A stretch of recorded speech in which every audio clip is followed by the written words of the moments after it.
Thursday highlights. Army disrupts Boko Haram tax collection mission in Borno. Labour leaders seek upward review of minimum wage. Traders to get 117 stalls free as Governor Makinde commissions projects at Araromi Market, Ibadan. On the foreign scene, teenager kills grandparents, 6 others in Thailand school shooting. Now the details. Troops of the 226 Battalion under Sector 4 Operation Hadinkai have disrupted the Boko Haram tax collection mission, forcing the terrorists to flee and recovering weapons and ammunition during a successful ambush operation in Borno State.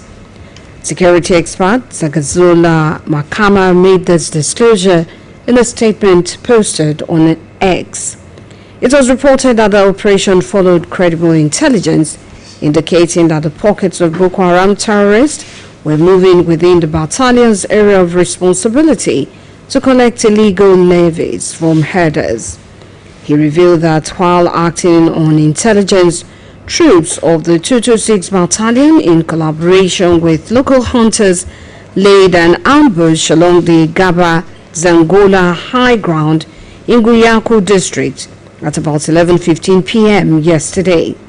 According to him, contact was established with the terrorist at about 4:42 a.m. today, triggering a firefight that forced the insurgents to abandon their mission and retreat into the surrounding terrain in disarray.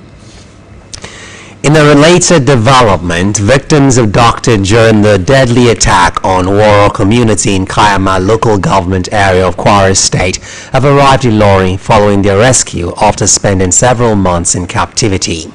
The victims arrived in the state capital late Thursday night after regaining their freedom through sustained military operations and coordinated efforts by security agencies.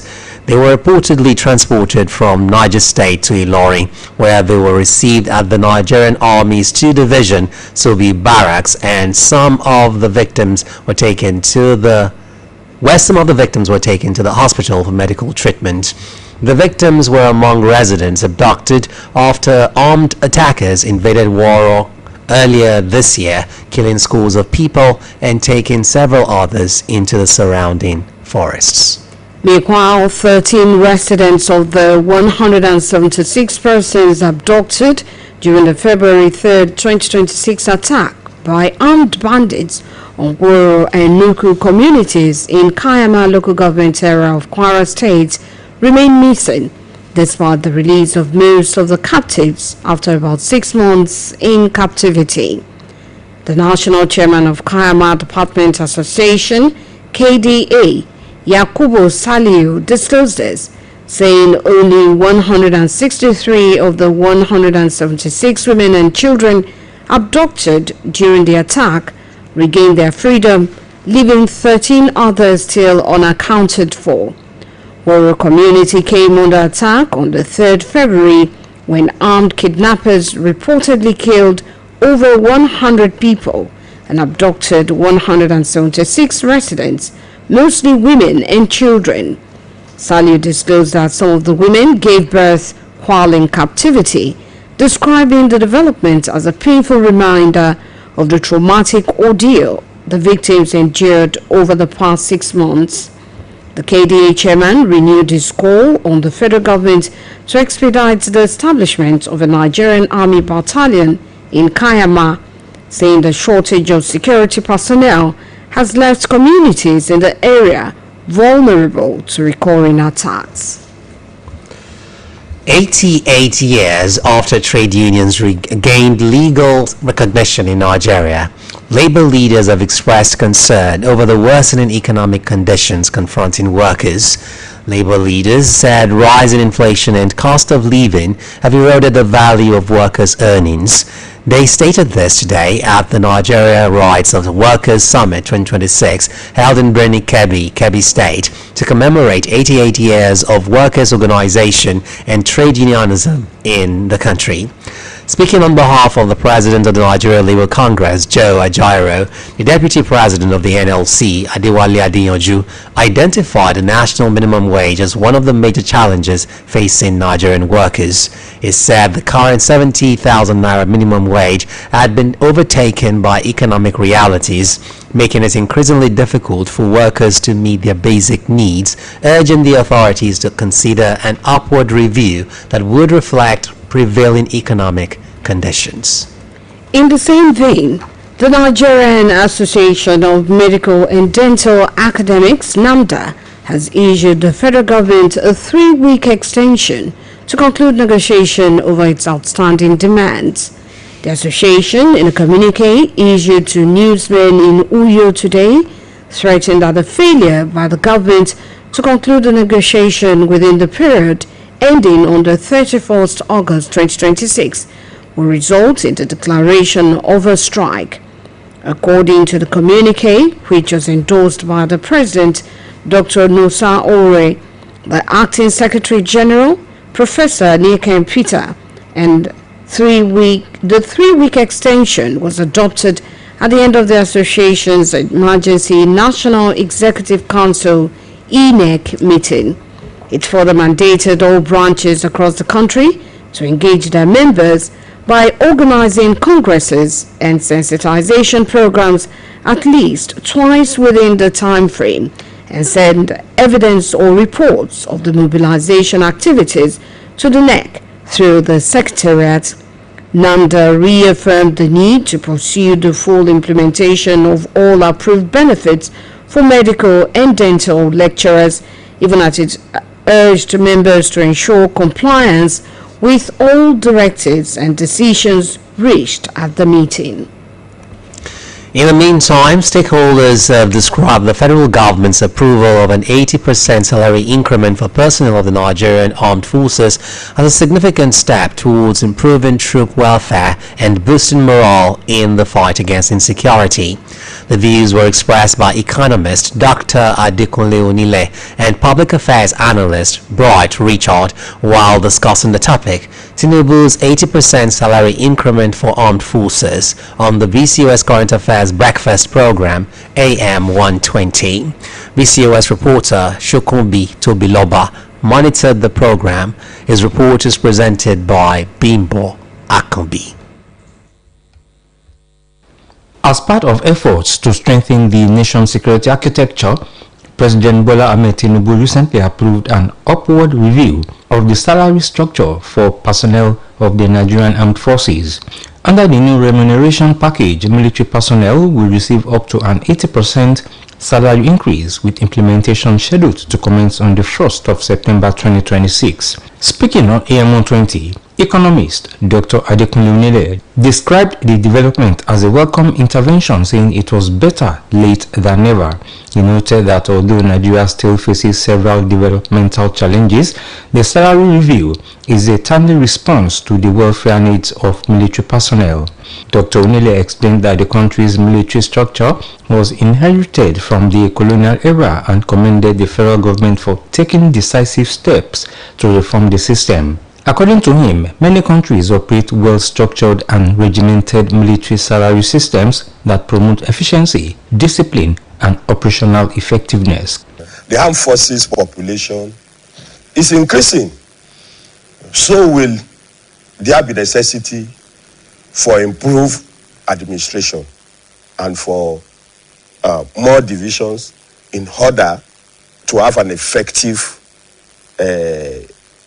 unit. The reformation with the military started with the present Minister of Defense. Also speaking, public affairs analyst Brett Richard welcomed the salary increment but stressed that improved remuneration alone will not address all the challenges confronting the armed forces. He identified inadequate manpower as a major obstacle to effective military operations and called for increased recruitment to strengthen the nation's security capacity. Mr. Richard also advocated improved welfare packages, greater accountability in the management of defense allocations, and a thorough review of defense budget implementation to ensure resources are effectively utilized for military operations. Whatever the president have done is something that should be commended. But if you look at that defense allocation, and before now, just about 660 billion is meant for their salaries, is nothing to write home about. Because if you go by the defense allocation, one would have imagined that the least serving soldier in the Nigeria soil should be going home with not less than 500,000 naira. Each. Because their allocation in defense is in trillions. The analysts urged government to sustain reforms aimed at improving the welfare and operational capacity of the armed forces. They also called for increased recruitment, the establishment of additional military divisions, prudent management of defense resources, and renewed patriotism among Nigerians in support of the armed forces' efforts to safeguard the nation's security.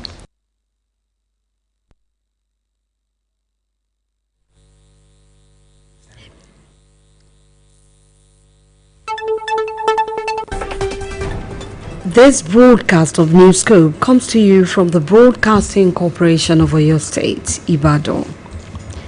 The Oyo State Governor, Engineer Seyi Makinde, has commissioned a newly completed road network within Araromi Agodi Gate Market, as well as an ultra-modern motor park. The governor reaffirmed his administration's commitment to improving infrastructure and boosting economic activities across the state. The project, funded by the Ibadan North-East, was commissioned during an event held at Araromi Market, Agodi Gate, Ibadan today. Details of the event are presented by the Governor's Office correspondent, Olalekan Sulaiman.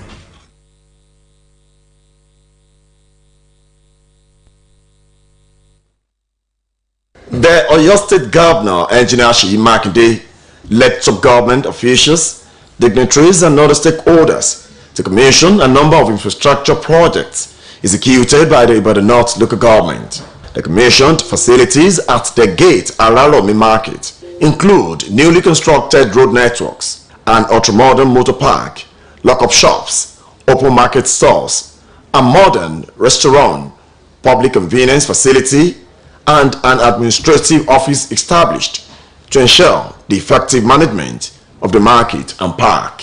Speaking at the commissioning ceremony, Governor Makinde described the project as a testament to the capacity of local government council in the state to effectively discharge their constitutional responsibilities without undue interference. The governor also announced that the lock-up shops, market stores within the newly constructed ultra-modern market will be allocated free of charge to traders in the area. He urged market men and women to vacate the roadsides and relocate to the designated shops and stores, stressing that the move will help eliminate traffic congestion, improve public safety, and ensure a more orderly trading environment.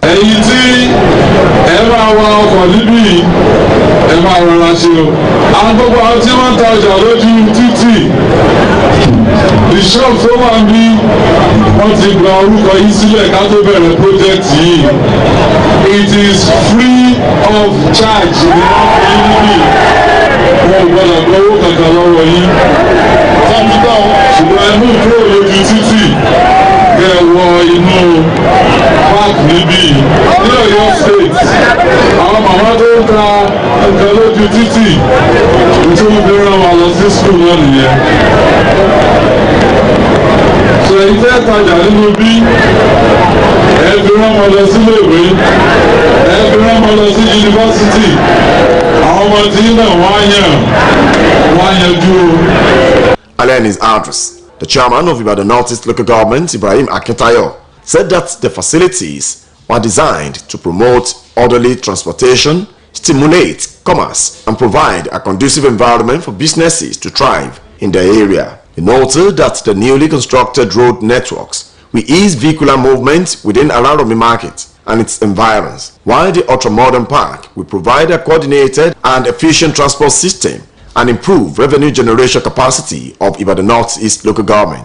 As the executive chairman of Ibadan North-East today, sir, I am particularly delighted that our administration privileged to conceive and successfully deliver yet another landmark project.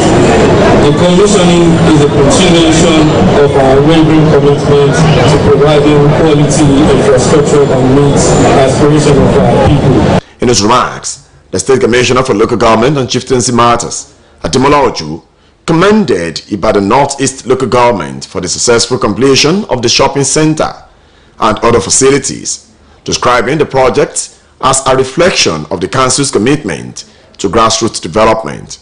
It will be recalled that the State Governor, Engineer Seyi Makinde, on Thursday also commissioned some facilities executed by the Ibadan North Local Government. Oluyole Sulaiman, BCOS News.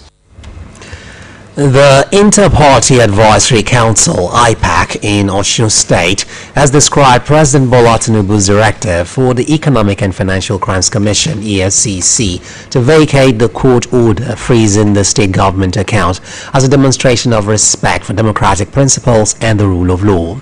Osun IPAC also said the development reinforced confidence in Nigeria's democratic institutions. The council made this known in a statement by its caretaker committee chairman Adeshola Oluyole Titus today in Osogbo. Adeshola, who commended President Tinubu for the directive, praised his position on the independence and professionalism of law enforcement agencies. The council also urged the Independent National Electoral Commission (INEC), the Nigeria Police Force, Nigerian Army, and other security agencies to draw lessons from the directive and uphold their constitutional responsibilities. Similarly, widespread condemnation have continued to trail the Economic and Financial Crimes Commission's decision to place a post-no debit restriction on an Osun State government bank account over an alleged 11 billion naira fraud investigation. While President Bola Tinubu has directed the EFCC to suspend the freezing order, earlier development drew reactions from the Osun State government, political parties and legal experts. Staff reporter Adebayo Abdurrafi has details of the reactions.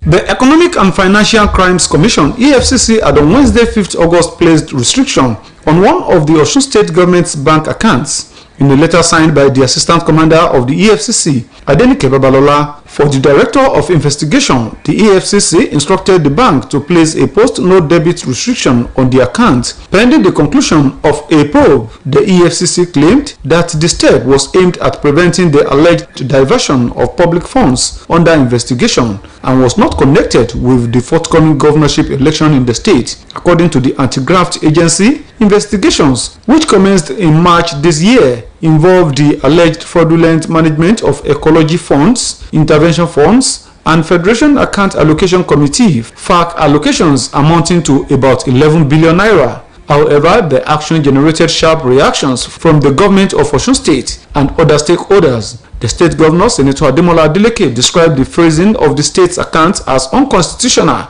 and an abuse of the rule of law, insisting that the EFCC lacked legal authority to take such action without due process. The governor had also directed the state's Attorney General and Commissioner for Justice to challenge the action at the Federal High Court, while demanding that the EFCC publicly justify the decision with credible evidence. Similarly, the Accord Party and the African Democratic Congress ADC, in separate reactions, alleged that the action could negatively affect governance and essential public services, while expressing concern over its timing ahead of the August 15 governorship election. Reacting to the controversy, social commentator Dr. Timileyin Omoniyi observed that although the EFCC has the statutory responsibility to investigate corruption, the timing of the action has created public perception of political interference. EFCC may actually be carrying out, their mandate, but it may have a political undertone. For now, they are looking for means to whether distract the governor or, other political stakeholders in that Osun State. But I see evidently that after this election, EFCC can still carry out their attacks. Osun State, they're on the verge of, appointing or perhaps electing their leader. Why don't you allow them to do their job first? After that election, you can begin to do another thing entirely. Also speaking, Professor Samuel Babalola said freezing the account of a state government at a critical election period could undermine public confidence in the anti-graft agency. describing President Bola Tinubu's directive for the EFCC to suspend the freezing order as a welcome development. Because Osun State at the moment is in a political season, every eye, is looking towards that state, especially because the election is coming up in a few days. The incident or the decision of the EFCC to freeze the state account around this season, when politics is at its highest level in the state, reeks of everything politics rather than governance. Because our timing is very important in whatever it is we do. There are time and seasons for every activities.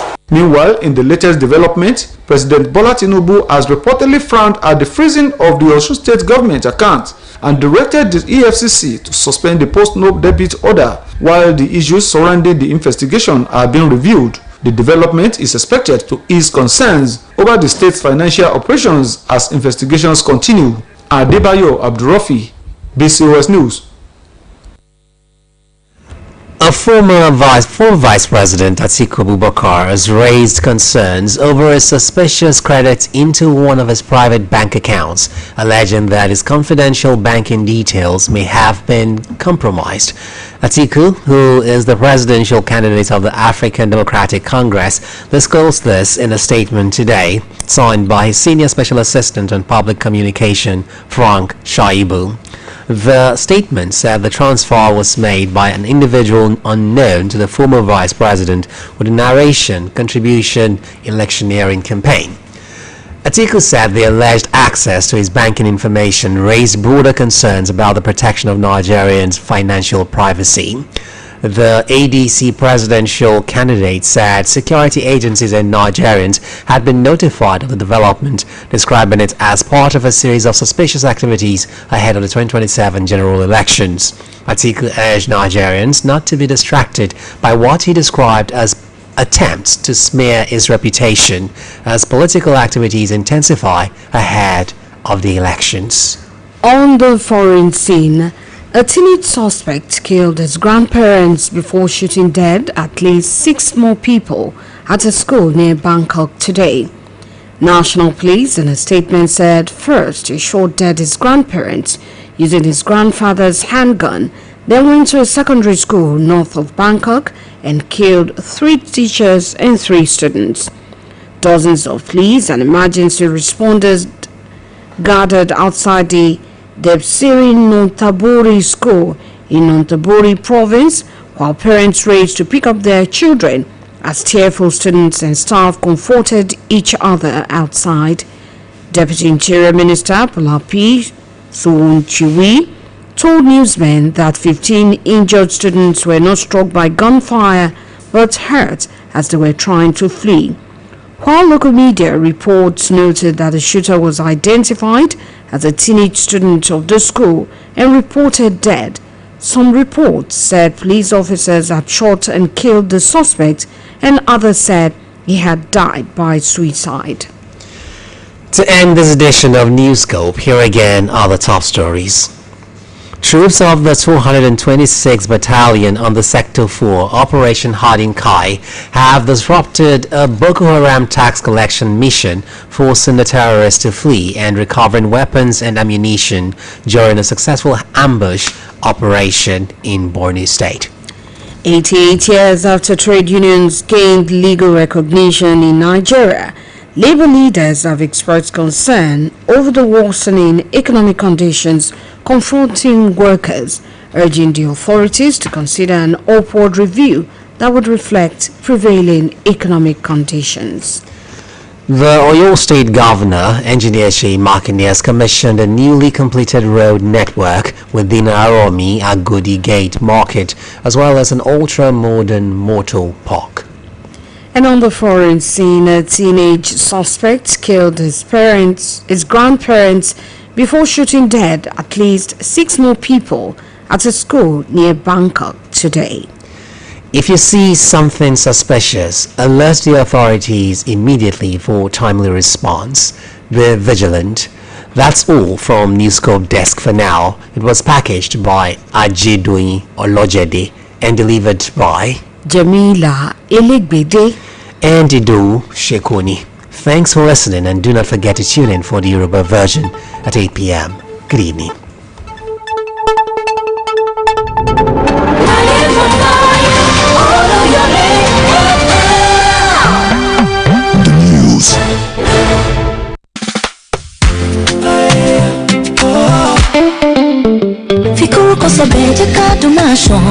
gbogbo oúnjẹ ṣe gba ìfẹ́ gbogbo ènìyàn. Terra.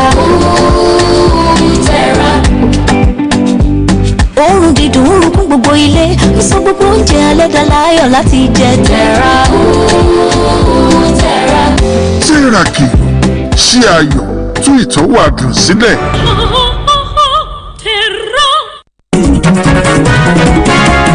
TS Charity ẹ̀yìn tí wà ní BCOS ṣe ti bọ̀ pé BCOS ti wà lórí Naija TV app ṣe ti rí pé no be pépé nàbí reality confam ní ẹ ṣá máa mú wa kárí ayé o BCOS to the world BCOS ilé akéde. ẹ̀yìn tí wà lónìí Yọ̀dé FM ṣe ti gbọ́ pé a ti wà lórí radio box ẹ lọ síbẹ̀ kẹ́ máa gbọ́ wa kedere ó kilẹ̀ létí omilẹ̀ létí Olúyọ̀lé FM 98.5 Olúyọ̀lé lórí radio box app. ẹ̀yin tí wà ní BCOS ṣe ti gbọ́ pé BCOS ti wà lórí Naija TV app ṣe ti rí pé no be pépé na reality confam ní ẹ ṣá máa wò wá kárí ayé BCOS to the world BCOS ilé akéde.